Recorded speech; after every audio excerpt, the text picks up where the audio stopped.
আসসালামু আলাইকুম প্রিয় দর্শক, অন্য মঞ্চের আলাপচারিতায় আপনাদের সকলকে আমন্ত্রণ জানাচ্ছি। আমি এই চ্যানেলে গত 21শে মে একটি এপিসোড করেছিলাম। সেখানে বলি যে শেখ হাসিনা আগামী অক্টোবর নভেম্বরের মধ্যে দেশে ফিরবেন। শেখ হাসিনার দেশে ফেরা নিয়ে আজ যে আলোচনা চতুর্দিকে চলছে তার শুরুটা তৈরি হয়েছিল আমার সেই খবর দিয়ে। আমার খবরের উৎস শেখ হাসিনা ছিলেন স্বয়ং। দিল্লির পান্ডারা রোডে তার বাসভবনে তিনি আমন্ত্রণ জানিয়েছিলেন ভারতে অবস্থিত তার দলের কয়েকজন প্রাক্তন নেতা মন্ত্রীকে। দীর্ঘ বৈঠক হয়, নেতারা সেখানে একত্রে মধ্যাহ্নভোজ সারেন। সেদিন নেত্রী তার দলীয় সহকর্মীদের স্পষ্টভাবে বলেছিলেন তিনি নভেম্বর নাগাদ অবশ্যই দেশে ফিরছেন। সেই মিটিংয়ে উপস্থিত হাসিনা মন্ত্রিসভার এক প্রাক্তন মন্ত্রী, আমার বিশেষ পরিচিত, আমাকে নিজে জানান সেই বৈঠকের কথা। আমাকে জানিয়েছিলেন যে শেখ হাসিনা শারীরিক ও মানসিক সব দিকেই পুরোপুরি সুস্থ, একদমই বিষাদগ্রস্ত নন। তাকে দেখে মনে হচ্ছিল বড় কোনো কাজে ঝাঁপিয়ে পড়ার জন্য তিনি তৈরি। তার মধ্যে যে উৎসাহ উদ্দীপনা সেদিন সবাই দেখেছিলেন, তার কারণটি আমি জেনেছিলাম। কিন্তু আমার সেদিনের এপিসোডে সেই কারণের কথা আমি বলিনি, কেননা পুরো ব্যাপারটা তখনও নিশ্চিত হয়নি, আলোচনা চলছিল। আজ এই এপিসোডে বলবো সে কথা, কারণ আলোচনা সমাপ্ত, সিদ্ধান্ত গৃহীত। এখন সিদ্ধান্ত কিভাবে সেটাকে বাস্তবায়িত করা হবে সেই ব্যাপারটা চলছে এখন। সুতরাং এখন বললে কোনো অসুবিধে নেই।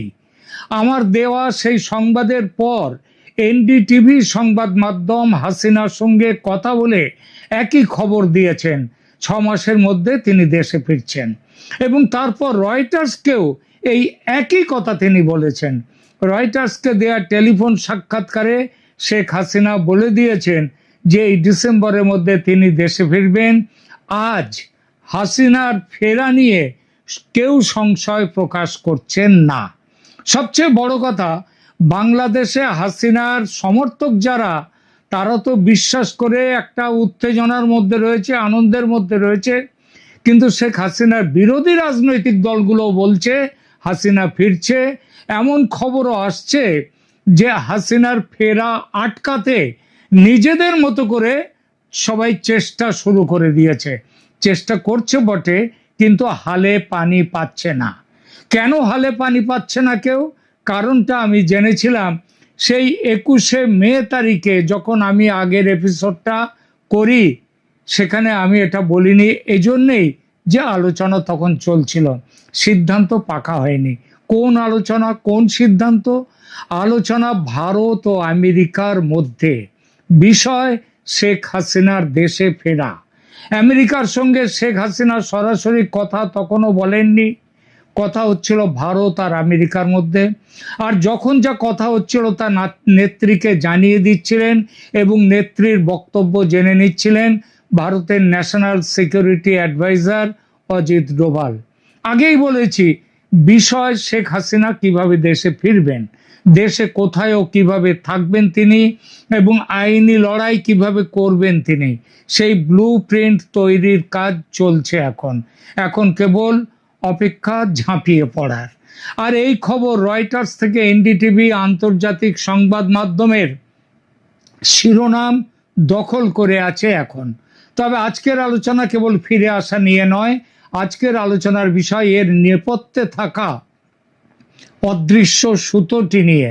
কেন হঠাৎ ভারত এবং আমেরিকা, যাদের অবস্থান বেশ কিছু ব্যাপারে ভিন্ন মেরুতে থাকে এবং বাংলাদেশ নিয়েও ভিন্ন মেরুতে চলে গিয়েছিল, তারা হাসিনার ব্যাপারে কোন অলিখিত সমঝোতায় পৌঁছেছে? আর সেই সমঝোতার আড়ালে কি বাংলাদেশের সংবিধান ও বিচার ব্যবস্থাকে এক নতুন সংকটের মুখোমুখি দাঁড় করিয়ে দেয়া হচ্ছে? আজ আমরা এই বিষয়ের গভীরে যাব। প্রথমে বলি, শেখ হাসিনাকে নিয়ে সত্যি ভারত আমেরিকার মধ্যে কোনো সমঝোতা বার্তা হয়েছে কি না, হয়ে থাকলে কাদের মধ্যে হয়েছে সেই আলোচনা। আমেরিকার পক্ষে ছিলেন ভারতে নিযুক্ত আমেরিকার হাই কমিশনার সার্জিও গর এবং তার একটা টিম।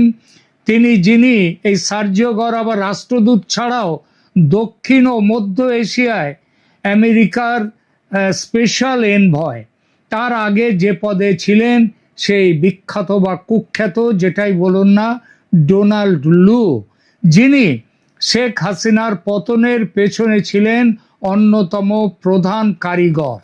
সার্জিও গোরের আর একটা বড় পরিচয়, তিনি আমেরিকার প্রেসিডেন্ট ডোনাল্ড ট্রাম্পের অতি ঘনিষ্ঠ। সার্জিও গোর ভারতে আসার পর থেকে দফায় দফায় ভারতের এনএসএ অজিত ডোভাল, পররাষ্ট্রমন্ত্রী এস জয়শঙ্কর, স্বরাষ্ট্রমন্ত্রী অমিত শাহ, এমনকি প্রতিরক্ষা মন্ত্রী রাজনাথ সিং এবং প্রধানমন্ত্রী নরেন্দ্র মোদীর সঙ্গে পর্যন্ত বৈঠক করে দু দেশের সমস্যার গভীরে গেছেন, সমস্যা দূর করার পথগুলো নিয়ে আলোচনা করেছেন। আমেরিকার পলিসি মেকারদের সঙ্গে সার্জিও গর কথা বলেছেন, ধাপে ধাপে সব প্রশ্নের উত্তর খুঁজে নিয়েছেন এবং অবশেষে চূড়ান্ত সিদ্ধান্তে পৌঁছেছে দুই দেশ। তারপর গ্রিন সিগন্যাল গেছে শেখ হাসিনার কাছে।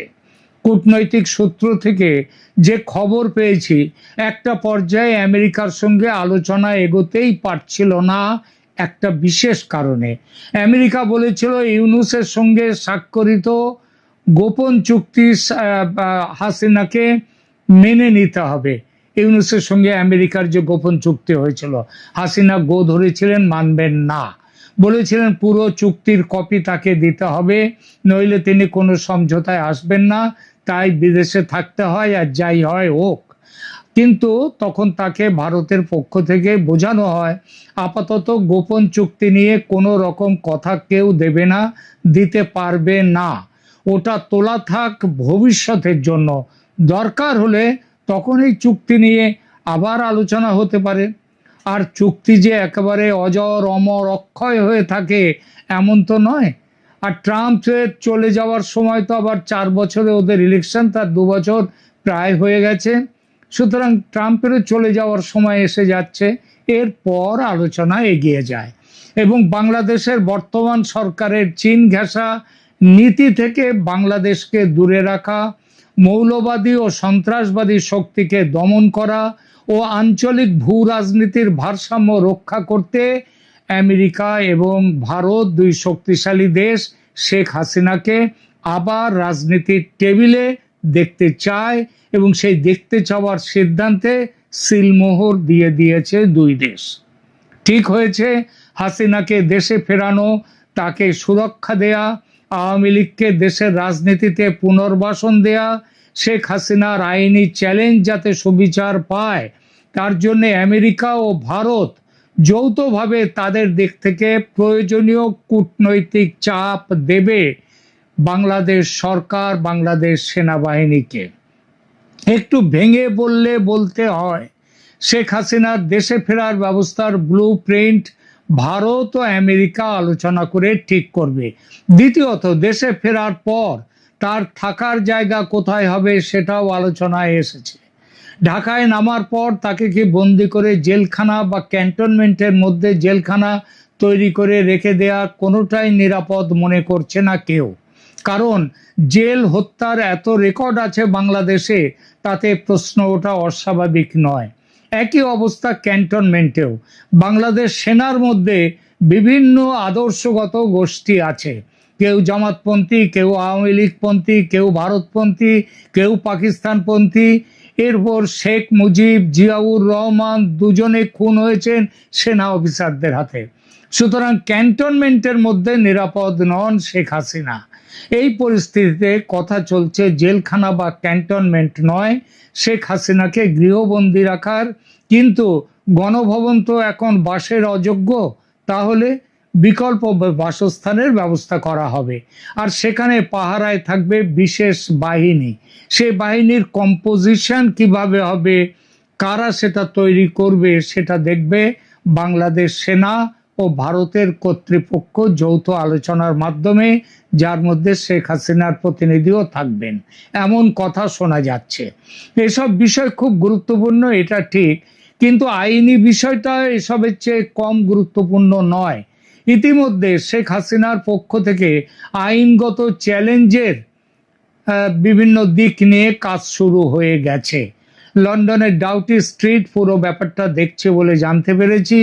দেশে পৌঁছবার পর সময় নষ্ট না করে আদালতে মামলা করবেন শেখ হাসিনা। প্রথমত তার উপর যে মৃত্যুদণ্ড দিয়েছে আইসিটি, সুপ্রিম কোর্টে তার পুনর্বিচারের আপিল দাখিল হবে। আইসিটির বিচার যে আদৌ ধোপে টিকবে না, সেটা আন্তর্জাতিক আইন বিশেষজ্ঞদের প্রায় সবার মত। প্রথমত ট্রাইব্যুনাল তৈরি হয়েছিল কেন, এই মত দিচ্ছেন তারা, কারণ হচ্ছে প্রথমত ট্রাইব্যুনাল তৈরি হয়েছিল ৭১-এর যুদ্ধবন্দীদের বিচারের জন্য, কিন্তু যেভাবে তার টার্মস অফ রেফারেন্স বদল করে ২৪-এর অভ্যুত্থানকে যুক্ত করা হয়েছে, সেটা আন্তর্জাতিক ট্রাইব্যুনাল নিয়ম কানুনের সম্পূর্ণ বিরোধী। দ্বিতীয়ত জাতিসংঘের মানবাধিকার কমিশনের রিপোর্টকে ব্যবহার করে যে সাজাটি দেয়া হয়েছে শেখ হাসিনা ও তার স্বরাষ্ট্রমন্ত্রীকে, সেটা এভিডেন্স হিসেবে গ্রাহ্য হতে পারে না। এ বিষয়ে ওই রিপোর্টেই স্পষ্ট নিষেধ করা আছে, আর ফলে মৃত্যুদণ্ড তাদের বাতিল হতে বাধ্য। একই ব্যাপার অন্যান্য মামলার ক্ষেত্রেও। এবার ইউনূস আমলের মতো বিচার করা যাবে না, কারণ এই বিচারে বিশ্বের নজর থাকবে, বিশেষত আমেরিকা, পশ্চিমা শক্তি এবং ভারত তো আছেই, তাদের নজর থাকবে। শেখ হাসিনার প্রত্যাবর্তন মানেই নতুন আইনি যুদ্ধ। তিনি কি কি চ্যালেঞ্জ জানাতে পারেন? প্রথমত পদত্যাগের বিতর্ক নিয়ে তিনি আদালতে দাবি করবেন যে তিনি কখনো লিখিত পদত্যাগপত্র দেননি, যেটা প্রেসিডেন্ট নিজে স্বীকার করে নিয়েছেন, রাষ্ট্রপতি। সংবিধানের ৫৭ ক ধারা অনুযায়ী রাষ্ট্রপতিকে লিখিত পদত্যাগপত্র না দেওয়া পর্যন্ত প্রধানমন্ত্রীর পদত্যাগ কার্যকর হয় না। এছাড়া তিনি ২০২৪-এর নির্বাচন এবং তার পরবর্তী সংসদ ভেঙে দেওয়ার প্রক্রিয়াকে সংবিধান বিরোধী ষড়যন্ত্র আখ্যা দিয়ে চ্যালেঞ্জ করবেন। তিনি মামলা করবেন ২৪-এর নির্বাচনে গঠিত সংসদ পুনরায় যাতে গঠন করা হয় তার জন্যে। তিনি এবছর ফেব্রুয়ারির নির্বাচনকে অসাংবিধানিক বলে সেটাকে ভেঙে দেয়া, সেই নির্বাচনকে অবৈধ বলার দাবিও করবেন। এছাড়া যে পদ্ধতিতে অন্তর্বর্তী সরকার জালিয়াতির মাধ্যমে গঠিত হয়েছে, সেটাকে তিনি রাষ্ট্রদ্রোহিতা হিসেবে ঘোষণার দাবিতে মামলা করতে পারেন, কারণ সুপ্রিম কোর্টে রেফারেন্স বলে যে ব্যাপারটা বলা হয়েছে, সেটার মধ্যেই জালিয়াতি নিয়ে ইতিমধ্যেই হাইকোর্টে মামলা উঠেছিল। তিনি অভ্যুত্থানের বৈধতা বনাম সাংবিধানিক বৈধতা নিয়ে প্রশ্ন তুলতেই পারেন। এই বিষয়ে মামলায় হাইকোর্ট যে জনগণের আকাঙ্ক্ষা বা প্রয়োজনীয়তার তত্ত্ব, ডক্ট্রিন অফ নেসেসিটি ব্যবহার করে বৈধতা দিয়েছে, শেখ হাসিনা সেই ভিত্তিকেই চ্যালেঞ্জ করতে চান। কারণ জনগণের আকাঙ্ক্ষা, সেটার প্রমাণ কিভাবে পাওয়া গেল? দেশের ১৮ কোটি জনতার মধ্যে ২-১ লক্ষ মানুষ যদি আন্দোলন করে একটা সরকারকে, নির্বাচিত সরকারকে যদি ভেঙে দেয়, তাহলে সেটাকে জনগণের আকাঙ্ক্ষা বলা যায় না। এটা ষড়যন্ত্র এবং অভ্যুত্থানের ষড়যন্ত্র। প্রশ্ন হলো, হাইকোর্ট যে জনগণের আকাঙ্ক্ষার কথা বলছে, আইনি পরিভাষায় কি এর কোনো ভিত্তি আছে? সংবিধানের প্রস্তাবনায়, বাংলাদেশের সংবিধানে জনগণের সার্বভৌমত্বের কথা থাকলেও এটা কোনো নির্দিষ্ট আইনি ধারা নয়, এটা একটি আইনের ধূসর এলাকা। এবার আসা যাক সবচেয়ে বিতর্কিত অংশে। ৫ আগস্টের ঘটনা প্রবাহ নিয়ে যে প্রশ্নগুলো উঠেছে, প্রধান বিচারপতির অবস্থান, রাষ্ট্রপতির রেফারেন্স প্রক্রিয়া, যদি অভিযোগ সত্যি হয় যে কোনো বেঞ্চে যথাযথ প্রক্রিয়া মেনে কোনো শুনানি হয়নি, কারণ ওই সময় সুপ্রিম কোর্টের কয়েকজন বিচারপতি, প্রধান বিচারপতি, তিনি ছিলেন ক্যান্টনমেন্টে ছিলেন, এবং তার সেখানে ক্যান্টনমেন্টে কেন কোথাও এই ধরনের কোনো, সেখানে সেদিন কোনো বেঞ্চ বসেনি। সুপ্রিম কোর্টের সেই তাই যদি হয়, প্রমাণ হয়, তাহলে সুপ্রিম কোর্টে সেই রেফারেন্সের বৈধতা নিয়ে প্রশ্ন উঠবে। মনে রাখতে হবে, সুপ্রিম কোর্টের রেফারেন্স জানি যে চিঠি দিয়েছিল, সেই চিঠিরও কোনো কপি পাওয়া যাচ্ছে না। সুতরাং পুরো ব্যাপারটা একটা জালিয়াতি। এটা আইনি দিক থেকে কি একটু নরম করে বললে, আইনি দিক থেকে এটাকে প্রসিডিউরাল ল্যাপস বা প্রক্রিয়াগত ত্রুটিও যদি বলা হয়, যদি জালিয়াতি নাও বলা হয়, তাহলেও পুরো অন্তর্বর্তী সরকারের গঠন প্রক্রিয়ায় চ্যালেঞ্জের মুখে পড়বে।